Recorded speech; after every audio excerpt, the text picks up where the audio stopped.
We have lost 60 million children, about one every 30 seconds, to abortion since Roe was decided in 1973. We have lived under Roe's regime of mandated on-demand abortion for nearly half a century. And so it is a huge reason to rejoice that the Supreme Court has overruled that case. As the decision says, the Constitution nowhere protects a right to an abortion.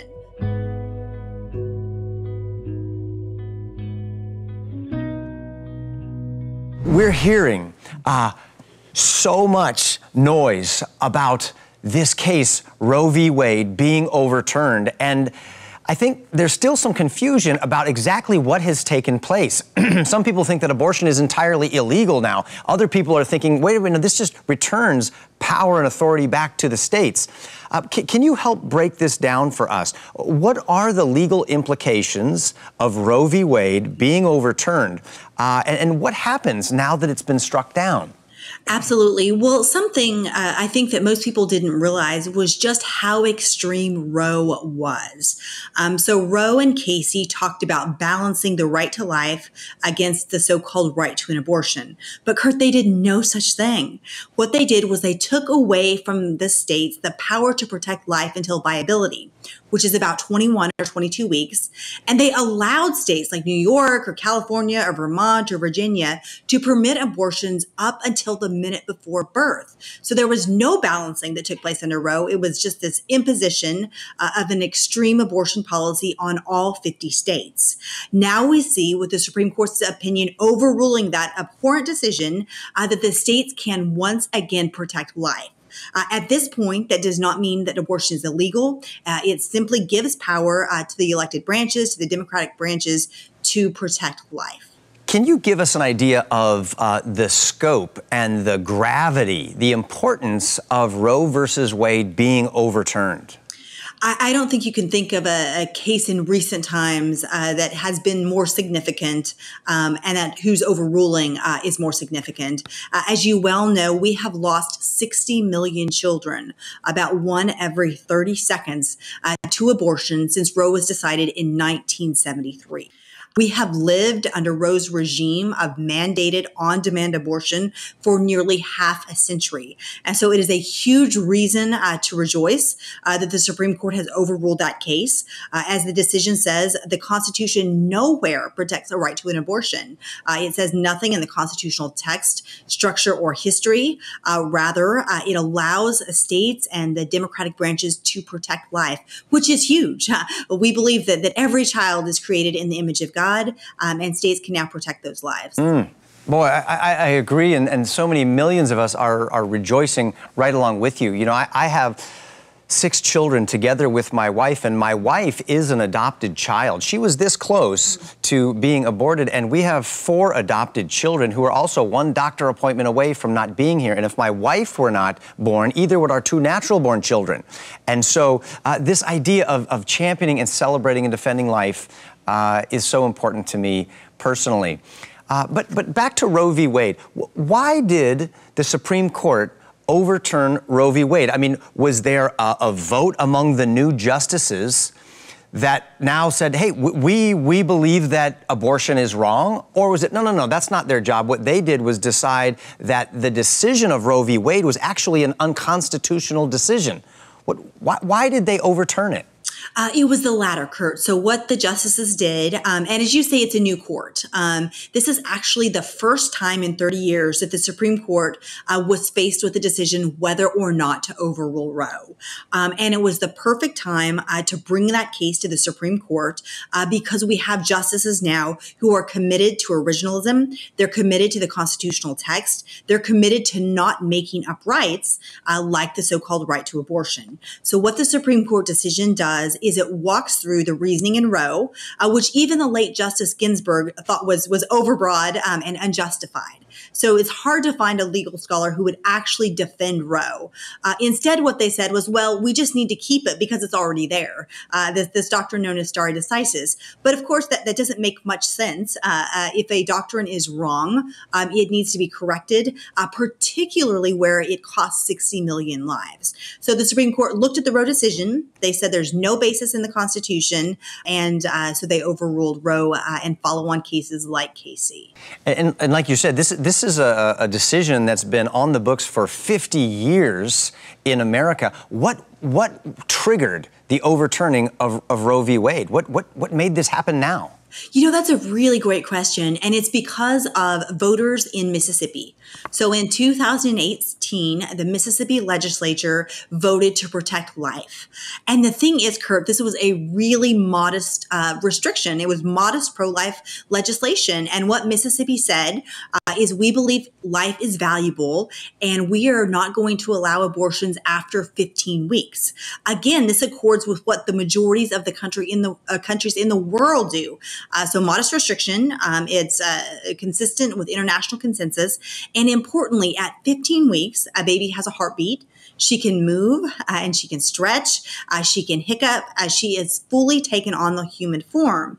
And even though this law didn't apply to 15 weeks, both lower courts struck it down under Roe, saying, sorry, Mississippi, you're out of luck. Your voters cannot protect life because Roe forbids states from protecting life until viability, again, around 21 or 22 weeks gestational age.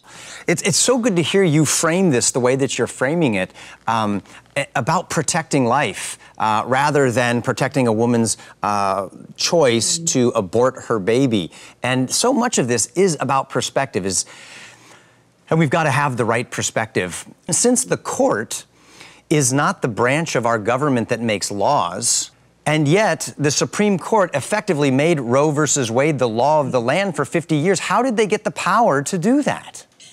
That is a great question, Kurt. And in Justice Alito's opinion for the court, he says we don't have that power. As his draft opinion explained, Roe was just an exercise of raw judicial power, where the court's job is simply to interpret the law. And again, if you look at that Roe decision, it reads exactly like legislation. 7 justices, 7 men even on the Roe court implemented a trimester system, which looked like legislation. It doesn't look like a judicial decision. And so you're absolutely correct. The Supreme Court has no warrant to make up rights that are extra constitutional, and certainly no warrant to act like legislators.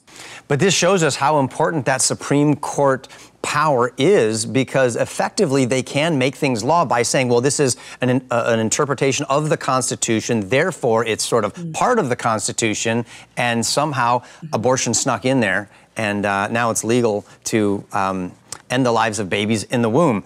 Some commentators have said now that the Supreme Court has overturned Roe, they've lost their legitimacy. But they were also saying that if Roe was not overturned and the court succumbed to all of the pressure and the bullying and the protests outside of the justices' homes, that would make them lose their legitimacy. So is this true? Do you think the Supreme Court has now lost its legitimacy in the eyes of the public? Absolutely not. I think the Supreme Court has regained some of the legitimacy it lost in 1973. And as you mentioned in your previous question, the Supreme Court can be a dangerous branch of government if you have justices who believe in this sort of living constitutional idea that they can simply make it up. And using, even the best intentioned justice is not someone who should be making law for our country. And so what the Supreme Court does, and what the majority opinion does, is says that if you are going to find a liberty interest in the United States Constitution, then that liberty interest has to be deeply rooted in our nation's traditions and history.